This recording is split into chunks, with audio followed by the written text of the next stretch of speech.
ગુજરાતી સાહિત્યના ક્ષેત્રમાં જેમણે અમૂલ્ય યોગદાન આપ્યું છે એવા ગુજરાતી સાહિત્યના સર્જક સાક્ષર રમણલાલ વસંતલાલ દેસાઈની આજે જન્મજયંતિ છે।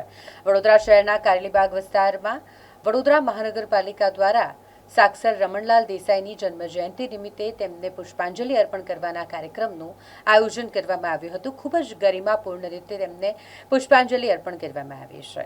ગુજરાતી સાહિત્યમાં તેઓનું નામ ખૂબ ઊંચું। સાક્ષર રમણલાલ વસંતલાલ દેસાઈ કે જેમણે ગુજરાતી સાહિત્યને ખૂબ આપ્યું છે, તેમનું ખૂબ યોગદાન રહ્યું છે અને સાથે જ આજે પણ તેમણે લખેલી રચનાઓ વાચકોને ખૂબ પ્રિય છે। તેવા રમણલાલ વસંતલાલ દેસાઈની જન્મજયંતિ હોય એટલે વીઆઈપી રોડ પર આવેલી તેમની પ્રતિમાને પુષ્પ ચડાવી અને તેમને શ્રદ્ધાંજલિ અર્પણ કરવામાં આવી છે।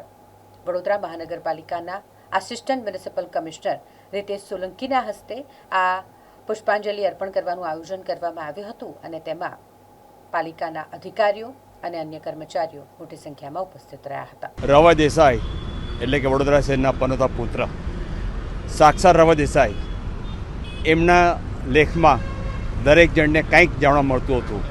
મને કહેતા આનંદ થાય છે કે એ દિવસો દરમિયાન જ્યારે બાળકનો જન્મ થતો હતો ત્યારે એમના લેખમાં જે નામ હોય એ નામ પરથી બાળકોનું નામ પડતા હતા।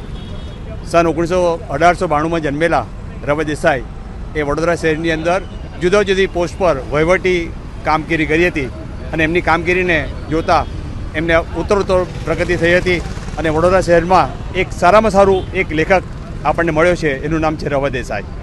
આજે આની જન્મજયંતિએ હું મારા ટ્રસ્ટ વતી એમને સતસત નમન કરું છું।